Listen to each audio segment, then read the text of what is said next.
surely here for early 2023 that we will find a way to finally make the metagame be diverse.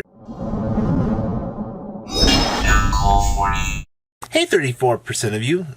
Of course, 34% of you that did not smash the living crap out of that subscribe button, please do so. And, yeah, hi guys.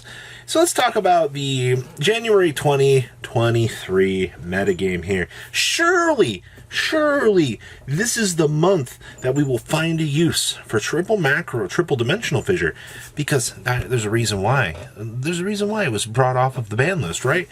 It couldn't have been Konami's logic to try to thwart tier, right? And fail miserably at that? No way. You know what? I have to believe that this is the month that we finally figure out how to go about doing this with macro and Deified. Wait, what? There's no stop and tier this month? Oh, wait. Tearlaments is still the best deck in the room? No way. No shit. Really? It is highest regional representation out of pretty much every regional.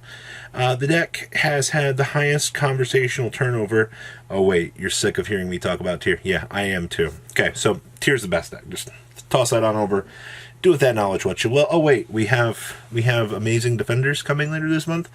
Call the Rescue Ace, but not for me. Yeah. Well, what does that change? Nothing. All right, cool. Well, just toss it back in the corner. So for this month, you're still going to be dealing with tier. All right, well, that sucks.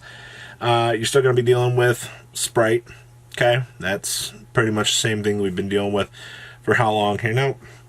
Sprite and tier continuing to duke it out on the regional level shouldn't surprise anybody here. I think the biggest thing to really take away from this video is actually, I guess, Floowandereeze.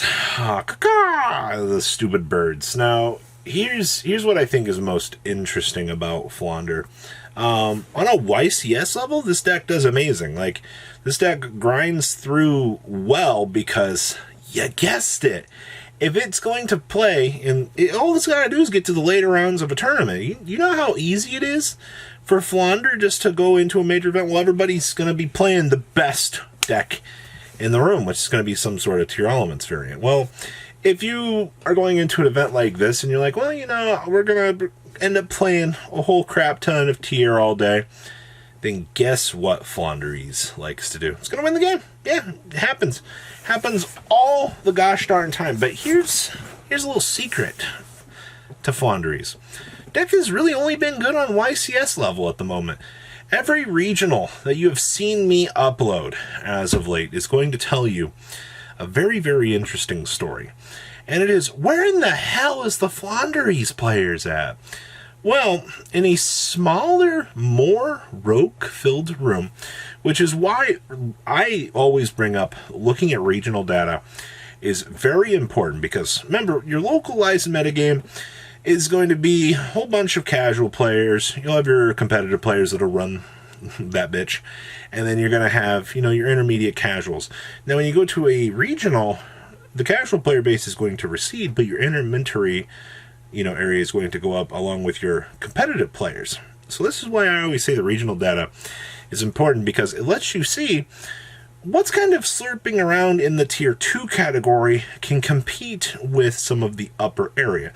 So when a deck like Floowandereeze enters into a room and gets challenged by, say, Labyrinth, for example, well, if a Floowandereeze player only knows how to play against tier, and they're like, oh crap, like, they start sweating down their face, like, I don't know how to play this matchup, that's where you're going to see a Floowandereeze player crack under pressure. And that's why, in a lot of this regional data that you're seeing here, Rogue is very, very good. And that's why I'm bringing up Rogue in this video as this. And what do I mean by Rogue? Well, it's everything not really mentioned in this video. So it's usually like the decks that have some sort of regional tops that have done fundamentally well in some of the earlier events. And I think that it is kind of important to understand that while Floowandereeze is one of the better decks in the room at the highest level of competitive play, but when you chain it down to intermediary play, deck sucks.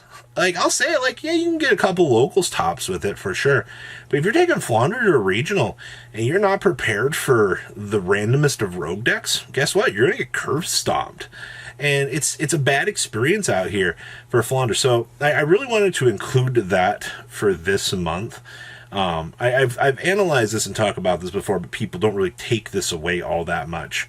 You know, Flounder, because they're always like, oh my god, Flounder's such a good deck. And like I said, yeah, it is, but it is, it kind of, almost, I would say at the regional level, it definitely is like the 8th best deck, but on the higher competitive ceiling, it is higher. So it is very interesting overall.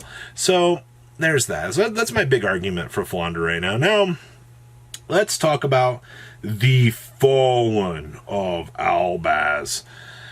So, well, what's going on here? Why is Albaz making the upper half of the list here? Well, here's where I'm kind of sitting right now.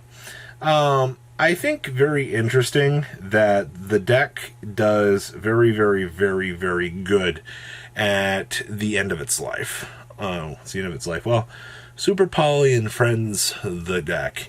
If you want my honest opinion, the only reason why I put Albaz even in like the remote top 5 here was because it's been gaining a lot more traction as of late. And it's not like in really a good way either. I just think that the deck is very special in what it does. Mirror Jade's a good card. Having a conditional effect to board clear during the end phase of like a tier player's turns kind of sat through everything. And this deck is kind of good at breaking boards. But is it better than the rogue picks you'll see in the later video? I don't know, man. It's very interesting. When you get below the top 3 and you start looking at like the rest of the format, obviously, like, yeah, you can make an argument that Albaz and Sword Soul kind of duke it out. You kind of look beyond the top 3 and you're like, well, what else really keeps up? I mean, Albaz is starting to gather data. It's doing things. If you looked at strictly regional data, you might put Hero here because of some things, or maybe Sword Soul, depending on, you know, turnover. But I think for now, we're going to put Albaz as like temporary top 5.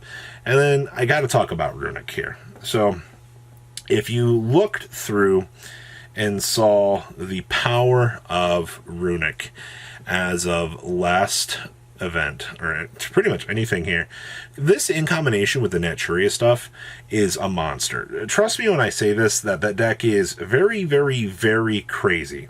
Alright, I think that deck definitely will tear a lot of people apart. And in terms of Naturia versus Pure, I think a lot more people like the Naturia version because it has more combo ability. I think that the overall combo line of things is going to get you a lot further in terms of play. Sure, like the Naturia stuff actually gives you some negates. With the loss of Mystic Mine, Runick's kind of like, eh. But Runick did gain something out of the last little change. With Mystic Mine gone, the deck kind of had the chance to evolve. That's where Messenger, Peace, and Friends kind of got the chance to come in. It's really funny that the Floodgate version of the deck has kind of started to show up. And I would say that the Floodgate version of the deck is a little bit more fair. But remember, when you're playing against Runick, you're playing by a different set of rules. And like Floowandereeze, who uses the infinite normal summons, Runick uses your deck count against you. A smaller deck size, a tier player milling through their deck. Runick can take advantage of that very easily and put you in a bad position. And like I said, that's what really makes this deck the unique experience out here.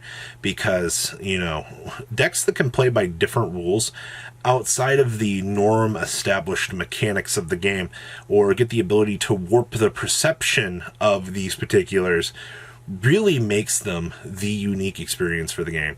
So, yeah, Runick's definitely getting the chance to sit at the dinner table now as more of, I would say, a rogue buster top 5er for sure. But those are my thoughts on your top decks you're going to have to deal with this month. Thank you, Kashtira.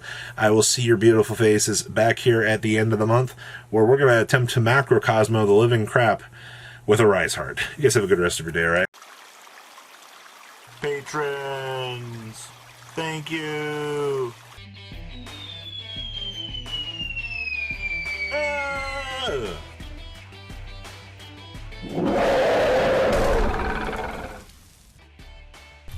Thank you so much for watching. Check out these other videos.